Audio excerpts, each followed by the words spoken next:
가끔 기독교와 천주교가 무엇이 다릅니까? 라고 질문하는 교인들이 있습니다. 그런 교인들은 주로 기독교나 천주교나 같은 하나님을 믿는 종교가 아닌가라는 선입견을 마음속에 품고 있기 마련입니다. 하지만 조금만 알고 보면 기독교와 천주교는 그저 표면적으로 약간 비슷해 보이는 것만 있을 뿐 내면적으로는 정말 서로 달라도 보통 다르지 않습니다. 무엇보다도 교리에 있어서 아주 중대하고 결정적인 차이점들이 많이 있는데 그 중에 가장 대표적인 것이 바로 기독교는 오직 믿음으로 말미암아 의롭다 칭함을 받아 구원에 이르게 되는 이신칭의 구원론을, 반면에 천주교는 믿음에다 행함의 공로가 반드시 더해져야 구원을 받게 된다는 이행득구의 구원론을 주장하는 것입니다. 애당초 종교개혁이 바로 이 교리의 차이 때문에 일어난 것이나 마찬가지였습니다. 그래서 마틴 루터는 이 신칭의 교리를 가리켜 이것이 바로 복음의 진리다, 이것이야말로 모든 기독교 교리의 으뜸되는 조항이며 바로 여기에 신앙심에 관한 모든 지혜가 총망라되어 있다. 만일 칭의 교리를 놓치면 기독교의 모든 참된 교리는 상실될 것이다 라고까지 선언했을 정도였습니다. 그런 까닭에 이신칭의 교리는 오늘날까지도 개혁주의 신학에 있어서 예수 그리스도의 신인성이나 삼일체론과 맞먹을 정도로 중대한 복음의 진리로 자리 잡고 있는 것입니다. 이것은 비단 종교개혁자들이나 오늘날 그들을 신앙의 선배로 모시고 따르는 개혁주의 기독 신자들에게뿐 아니라 초대교회 시절의 사도 바울에게도 마찬가지였습니다. 그는 바로 이 복음의 진리 안에서 진정한 교회 연합을 성취할 수 있을 뿐 아니라 참된 구원의 확신 또한 얻게 되었습니다. 이제 종교개혁 제499주년 기념주일을 맞이하여 저는 주신 말씀을 통해 복음의 진리를 사수하는 것이 우리 기독교 신앙에 왜 그토록 중요한지 그 이유를 여러분과 함께 상고해 보고자 합니다. 첫째로 바른 복음 진리를 지켜야만 진정한 우주적 교회가 이루어질 수 있기 때문입니다. 1절부터 10절까지 본문을 함께 봉독하겠습니다. 14년 후에 내가 바나바와 함께 디도를 데리고 다시 예루살렘에 올라갔노니 계시를 인하여 올라가 내가 이방 가운데서 전파하는 복음을 저희에게 제출하되 유명한 자들에게 사사로이 한 것은 내가 다름질하는 것이나 다름질한 것이 헛되지 않게 하려 함이라. 그러나 나와 함께 있는 헬라인 디도라도 억지로 할례를 받게 아니하였으니 이는 가만히 들어온 거짓 형제의 까닭이라. 저희가 가만히 들어온 것은 그리스도 예수 안에서 우리의 가진 자유를 엿보고 우리를 종으로 삼고자 함이로되 우리가 일시라도 복종치 아니하였으니 이는 복음의 진리로 너희 가운데 항상 있게 하려 함이라. 유명하던 이들 중에 본래 어떤 이들인지 내게 상관이 없으며 하나님은 사람의 외모를 취하지 아니하시나니 저 유명한 이들은 내게 더하여 준 것이 없고 도리어 내가 무할례자에게 복음 전함을 맡기를 베드로가 할례자에게 맡음과 같이 한 것을 보고 베드로에게 역사하사 그를 할례자의 사도로 삼으시니가 또한 내게 역사하사 나를 이방인에게 사도로 삼으셨느니라. 또 내게 주신 은혜를 알므로 기둥같이 여기는 야고보와 게바와 요한도 나와 바나바에게 교제의 약수를 하였으니 이는 우리는 이방인에게로 저희는 할례자에게로 가게 하려 함이라. 다만 우리에게 가난한 자들을 생각하는 것을 부탁하였으니 이것을 나도 본래 힘써 행하노라. 아멘. 이것은 사도 바울이 예루살렘 교회의 사도들과 처음으로 일종의 공식 접견을 하게 되었던 사건입니다. 바울이 회심한 후에 처음으로 예루살렘을 방문했을 때에는 베드로와 야고보하고만 잠시 개인적 교제를 나눈 후에 헤어졌습니다. 하지만 그로부터 14년 후의 이 두 번째 방문은 보다 구체적인 동기가 있었는데 바로 2절에서 계시를 인하여 라고 밝히는 대로 예수님께서 사도 바울에게 내리신 어떤 특별한 지시 때문이었습니다. 주님께서 바울에게 그런 명을 내리신 이유는 당시 예루살렘 교회와 이방 지역의 초대교들 사이에 일종의 긴장이 조성되고 있었기 때문이었습니다.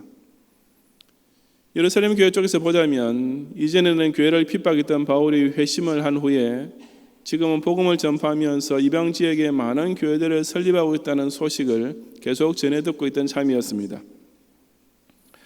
하지만 예루살렘 교회의 사도들 대부분은 아직 이 바울이라는 사람을 직접 대면하여 만나본 적이 없었으며 십수년 동안 그저 소문으로만 듣고 있었던 형편이었습니다. 그러니 이방 지역의 교회들이 늘어간다는 소식이 반가운 것이긴 했지만 다른 한편으로는 과연 바울이 전하는 복음이란 것이 그들 자신이 예수님께로부터 직접 받은 오리지널 복음과 똑같은 것인지 아닌지에 대한 의구심을 떨쳐버릴 수가 없었습니다. 바로 그런 긴장을 해소하기 위하여 예수님께서는 사도 바울로 하여금 예루살렘으로 가도록 특별 계시를 내리셨던 것입니다. 그래서 바울은 예루살렘에 도착하자마자 그가 그동안 독자적으로 이방 가운데 전해왔던 복음을 예루살렘 교회의 사도들에게 공식적으로 제출했습니다. 그렇게 함으로써 그가 지금까지 행해왔던 복음 전파 사역의 다름질이 헛되지 않게 하려 했던 것입니다. 즉 바울이 원래의 복음과 다른 것을 이방인에게 맞게 새로 만들어내어서 전하고 있다라고 하는 율법주의자들의 말이 거짓임을 드러내므로써 그의 복음 전파 사역에 더 이상 오해나 방해를 받지 않게 하려 했습니다. 이처럼 사도 바울이 그가 지금까지 혼자서 전해왔던 복음의 진리를 그동안 서로 공식적 교류가 전혀 없었던 예루살렘 교회의 사도들에게 내놓았을 때 정말 놀라운 일이 벌어졌습니다.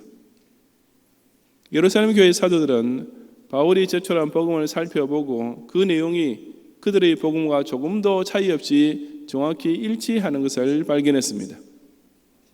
즉 그들은 바울이 전한 복음에 조금도 더하여 줄 것이 없었고 단지 베드로는 할례자, 즉 유대인의 사도로 바울은 이방인에게 사도로 각각 그 전도의 대상만 다르게 임명되었음을 확인하게 되었습니다.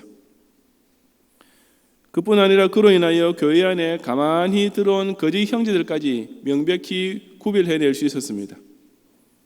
그들은 이방인도 유대인처럼 할례를 받아야 구원을 받을 수 있다고 주장함으로써 오직 믿음에 의한 구원을 통해 예수 그리스도 안에서의 자유를 마음껏 누리고 있던 이방인 출신 신자들을 자기네의 교권 아래 종으로 사로잡으려 했던 이단이었습니다. 그래서 사도 바울은 이 점에 대해서는 일시라도 복종치 아니하고 자기가 예루살렘 여행에 대동했던 헬라인 디도에게 끝까지 할례를 행하지 않고 단호하게 대처했던 것입니다. 그 결과가 어떻게 되었습니까? 예루살렘 사도들은 다 유대인이었음에도 불구하고 그 율법주의자들을 지지하지 않고 오히려 사도 바울의 입장에 전적으로 동의했습니다. 그들은 할례 여부를 구원 문제와 직결시키지 않았으며 오히려 하나님께서 할례자에게나 무할례자에게나 공의 오직 복음으로 역사하심을 재확인했기 때문이었습니다. 그로 인하여 조금 전까지 피차 어색하기도 하고 오해의 소지도 있던 과거의 분위기는 한순간에 깨끗이 사라지고 그 대신 바울과 예루살렘 교회의 사도들은 서로를 같은 복음 전파를 위해 같은 사도로 세우신 주님 앞에서 동역자로서의 교제의 악수까지 나누게 되었던 것입니다. 그것은 참으로 놀라운 장면이요 위대한 순간이었습니다. 두 사람을 제외하면 그들은 지금까지 피차 만난 적도 없는 사람들이었으며 서로 왕래가 전혀 없던 먼 지역에서 각자의 교회를 섬기고 있던 사이였습니다.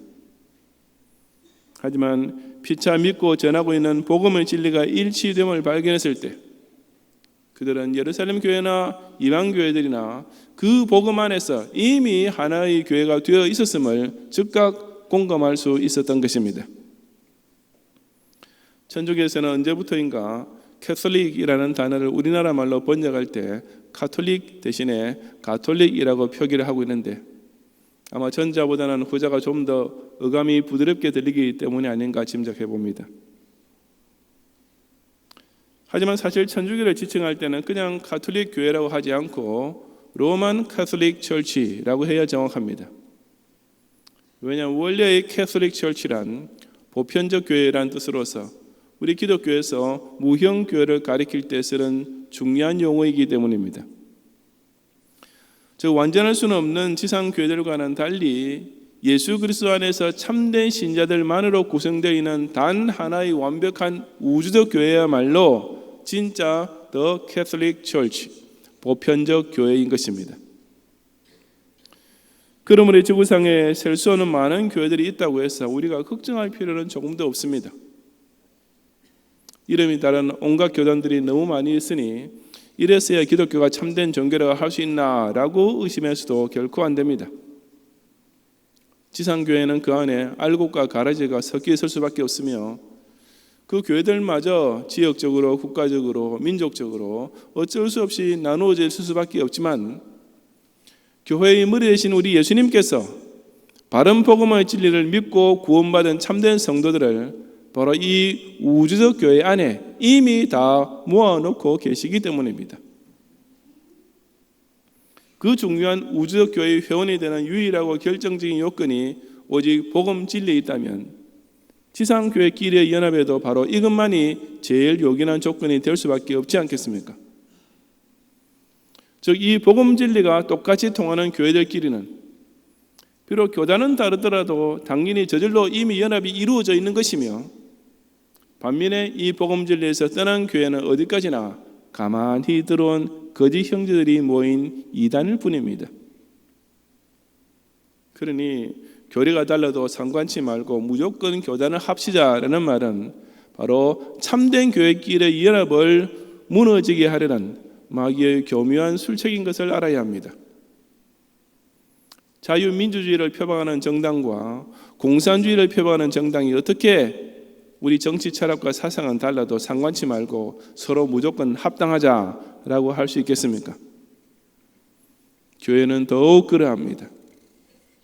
진정한 우주적 교회는 무조건적 교단 통합이나 기독교와 천주교 간의 화합 따위로 이루어지는 것이 절대로 아니라 오로지 교회의 머리이신 예수님께서 참된 복음의 진리를 사수하는 소수의 신실한 성도와 교회들을 통해 친히 세우고 계신다는 사실을 굳게 확신하는 성도들이 되시기를 바랍니다. 둘째로 바른 복음 진리를 믿어야만 구원의 확신이 있는 기독 신자가 될 수 있기 때문입니다. 15절 이하 21절까지 함께 봉독하겠습니다. 우리는 본래 유대인이요 이방 죄인이 아니로되 사람이 의롭게 되는 것은 율법의 행위에서 난 것이 아니요 오직 예수 그리스도를 믿음으로 말미암는 줄 아는 고로 우리도 그리스도 예수를 믿나니 이는 우리가 율법의 행위에서 아니고 그리스도를 믿음으로써 의롭다함을 얻으려 함이라. 율법의 행위로서는 의롭다함을 얻을 육체가 없느니라. 만일 우리가 그리스도 안에서 의롭게 되려 하다가 죄인으로 나타나면 그리스도께서 죄를 짓게 하는 자냐? 결코 그럴 수 없느니라. 만일 내가 헐었던 것을 다시 세우면 내가 나를 범법한 자로 만드는 것이라. 내가 율법으로 말미암아 율법을 향하여 죽었나니 이는 하나님을 향하여 살려 함이니라. 내가 그리스도와 함께 십자가에 못 박혔나니 그런즉 이제는 내가 산 것이 아니요 오직 내 안에 그리스도께서 사신 것이라. 이제 내가 육체 가운데 사는 것은 나를 사랑하사 나를 위하여 자기 몸을 버리신 하나님의 아들을 믿는 믿음 안에서 사는 것이라. 내가 하나님의 은혜를 피하지 아니하노니 만일 의롭게 되는 것이 율법으로 말미암으면 그리스도께서 헛되이 죽으셨느니라. 아멘. 우리는 본래 유대인이요 이방 죄인이 아니다라는 말은 이전의 바울, 즉 사울 같은 골수 유대주의자들의 입버릇 같은 표현인데 그들은 율법의 행위, 즉 율법 준수가 구원을 얻기 위한 필수 조건이라고 주장하면서 다른 교원들에게까지 강요했었습니다. 하지만 그런 시도가 얼마나 허황된지는 그 누구보다도 율법의 열렬한 옹호자이며 준행자였던 바울 자신이 너무나 잘 아는 일이었습니다. 그래서 그는 우리가 원래 이방 죄인이 아니고 의로운 유대인이라고 자랑하고 떠들어대지만 그 의라는 것이 우리 자신의 완벽한 행위에서 날 수는 없다는 것을 우선 나도 잘 알고 있고 우리 모두 다 솔직히 인정하지 않을 수 없는 일이 아니냐라고 말하는 것입니다. 또한 구약 성경에서 여기 바울이 인용하고 있듯이 주의 목전에서는 의로운 인생이 하나도 없나이다 라고 증가하는 대로 율법이 요구하는 바를 완전히 충족한다는 것은 인간 능력의 한계를 훨씬 초월하는 일이며 따라서 율법의 행위로서는 의롭다함을 얻을 육체가 이 세상에는 단 하나도 없을 뿐이었습니다. 그처럼 그럴듯하게 보이는 이행徳의 교리는 실상 이처럼 필연적이고도 절망적인 결과만 기다리고 있을 뿐이었습니다. 하지만 놀랍게도 바로 그런 절망을 뚫고 일어설 수 있는 참으로 은혜로운 복음의 진리가 주어졌는데, 그것이 곧 그리스도를 믿음으로써 의롭다함을 얻는 것이었습니다. 그것은 예수님이야말로 율법이 명하는 바를 당신의 생을 통하여 완전히 지키셨던 유일한 분이셨고, 또한 그 율법의 정죄가 요구하는 바 모든 사람에 대한 저주의 선고를 십자가를 통해 대신 갚아주셨기 때문이었습니다. 그 결과 사람이 의롭게 되기 위해 필요한 것은 오로지 자신의 율법대로 완벽하게 살 수 없음을 스스로 인정하는 죄의 고백과 구원을 얻기 위한 모든 근거와 소망을 오로지 예수 그리스도에게서만 찾는 믿음, 이것들만 남게 되었습니다. 바로 이 믿음을 통해 의롭다함을 얻는 진리, 곧 이신칭의 교리를 본문 16절은 아는 거로 믿나니 얻으려 함이라 없느니라 라는 반복 강조를 통해 마틴 루터의 유명한 표현 그대로 성령님께서 우리의 머릿속에 두드려 박아 넣고 계시는 것입니다. 본문 17절과 18절은 그는 이신칭의의 교리를 공박하는 비판자들에 대하여 바울이 응수하는 말입니다. 율법 준수라는 행위를 구원의 조건으로 주장하던 자들은 예수 믿고 의롭게 되었다는 사람도 여전히 죄를 짓지 않느냐, 그렇다면 십자가의 대속 공로만으로는 효력이 약한 것이 아니냐라고 함부로 비난했던 것입니다. 그에 대해서 사도 바울은 크게 분개한 어조로 그럴 수 없느니라 라고 단호히 반박했습니다. 의롭게 된 후에도 나는 나의 연약을 인해 죄에 빠질 수 있다. 하지만 그것은 전적으로 내 책임이다. 범법한 자는 바로 나 자신일 뿐인데 감히 그리스도의 이름을 가지고 무례하게 짝이 없는 궤변을 늘어놓지 말아라 고 그들을 책망한 것입니다.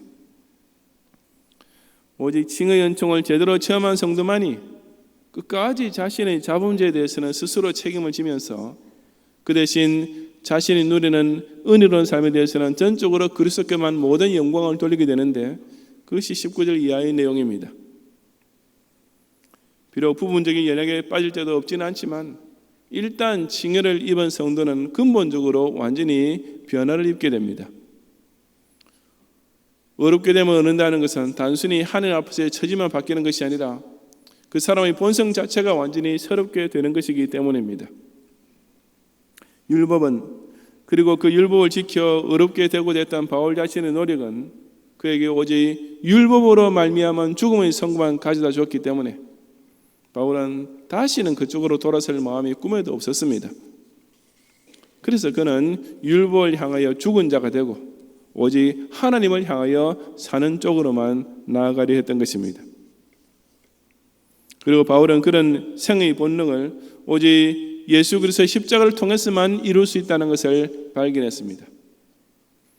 자기 스스로 그렇게 애를 써도 결코 풀 길이 없었던 죄의 문제를, 어렵게 되는 과제를 그처럼 간단히 해결해주는 십자가를 알게 되자 그는 바로 그 십자가에 자기 과거의 죄 문제를 아예 다 못 박아버렸습니다. 그렇게 하고 나자 바울은 이제 자기 생명을 주장하는 존재가 자신이 아니라 오직 자기 안에 계신 그리스도임을 깨닫게 되었습니다. 비록 여전히 때때로 죄를 짓기도 하지만 이제는 죄 짓는 것을 싫어하게 되면서 그 모든 옛것을 청산하고 새로운 삶을 누리게 된 자신을 볼 때마다 바울은 그것이 곧 나를 위하여 자기 몸을 버리신 하나님 아들을 믿는 믿음 안에서 사는 것, 즉 내 안에 그리스도께서 사시게 되었기 때문이라고 모든 영광을 오직 그리스도께만 돌렸던 것입니다. 자신의 공로로 구원받게 된다고 믿었던 율법주의자들은 그와는 반대로 하나님의 은혜를 피하는 자들이었으며 그리스도 십자가 공로를 헛되이 죽으신 것으로 만들어버리는 것이나 다름없었습니다. 구원의 근본이 하나님의 은혜에 있지 않고 사람의 행위에 있다고 하니 이것은 하나님의 은혜를 무가치한 것으로 전락시키는 것이며, 하나님이 아니라 사람이 스스로의 능력으로 자기를 구원할 수 있다고 하니 예수님은 십자가 대속을 전혀 필요 없었던 헛속으로 몰아버리는 것이나 마찬가지였습니다. 그 얼마나 지독한 신성모독이겠습니까?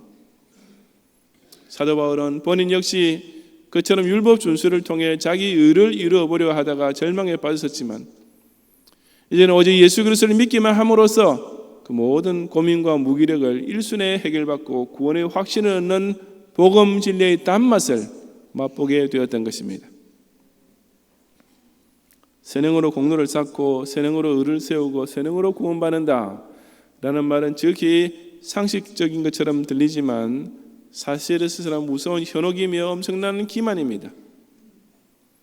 그것은 그저 사람의 입술과 사람의 상상 속에서만 존재해 왔을 뿐 세상 그 어느 누구 한 사람도 실제로 완성해 본 적도 없고 앞으로도 있을 수 없는 가설에 불과하기 때문입니다. 나 자신이 얼마나 하나님 법을 불순종하고 파괴시키며 살아왔는지는 본인 스스로 가슴에 손을 얹고 자신의 마음과 행위를 돌이켜보면 그 누구라도 당장 잡아가지 않을 수가 없습니다.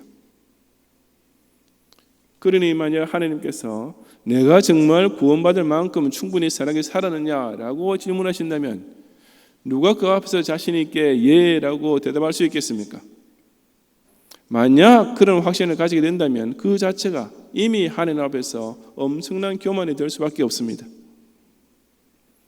그런 까닭에 이행덕구를 믿는 천주교인은 구원의 확신을 가지자니 절로 교만이 되어버리고 그렇다고 겸손을 유지하자니 구원의 확신을 가질 수 없는 자가당착에 빠져버릴 수밖에 없는 것이며 성녀로 초항을 받는 테레사 소녀가 끝내 본인의 구원에 대한 확신조차 얻지 못하고 죽었던 것도 바로 그 때문이었습니다. 그럼에도 불구하고 사람이 자기 선으로 의와 구원을 이룰 수 있다는 이행덕구를 여전히 복음의 진리처럼 표방하고 있으니 그것이야말로 천주교의 모순이며 이단성이 아니고 무엇이겠습니까? 사실 마틴 루터부터가 바로 이 문제 때문에 엄청나게 고민했던 사람이었습니다. 그는 다른 그 누구보다도 열심히 수도하고 고행하고 선행의 공로를 쌓으려고 애를 썼던 당대 최고의 모범적인 사제였습니다. 하지만 아무리 애를 써도 내가 원하는 바 선을 행하지 않고 도리어 원치 않은 바 악은 행하는 어쩔 수 없는 무력감만 남았습니다. 오호라 나는 공고한 사람이로다. 이 사망의 몸에서 누가 나를 건져내려고 자신의 불가항력적인 악한 본성 때문에 더욱 깊은 절망의 수렁으로 빠져들어가기만 했던 것입니다. 그러다가 오직 의인은 믿음으로 말미암아 살리라는 말씀을 깨닫게 된 순간 자신을 그처럼 짓누르고 있던 모든 절망감이 한순간에 씻은 듯 사라지고 그 대신 바로 구원의 확신이 충만하면서 이전에 한 번도 느껴보지 못했던 기쁨과 감격이 터질 듯이 넘치게 되었던 것입니다. 바로 그런 까닭에 복음은 문자 그대로 기쁜 소식이 되는 것 아니겠습니까? 도저히 스스로는 어찌할 길 없는 완전 타락과 전적 무능력에 빠져있던 저와 여러분에게 우리 예수님께서 사람의 행위로서가 아니라 오직 믿음으로 의롭다 함을 얻을 수 있는 구원의 길을 선포해 주시니 이야말로 내 인생 최고의 기쁜 소식이 아닐 수가 없는 것입니다. 거짓 형제들이 전하는 이행덕구의 다른 복음으로서는 의롭다 함을 얻을 육체가 전혀 없지만 오직 예수님을 믿음으로써 칭의와 구원을 얻을 수 있는 이 복음의 진리를 통해서만 구원의 확신을 얻는 참된 중생이 될 수 있다는 사실을 꼭 믿고 또한 체험하는 성도들이 되시기를 바랍니다. 성도 여러분, 사도 바울에게 있어서도 복음의 진리는 지극히 중요했습니다. 만약 바울이 예루살렘 사도들에게 제출했던 복음이 그들의 복음과 다른 것으로 판명났더라면 예루살렘 교회는 당장 이방 지역의 교회들을 이단으로 정죄했을 것이 틀림없고 바울이 평생 몸바쳤던 전도사역도 그야말로 소경이 소경을 이끄는 가운데 함께 멸망의 구덩이에 빠지는 헛수고가 되고 말았을 것입니다.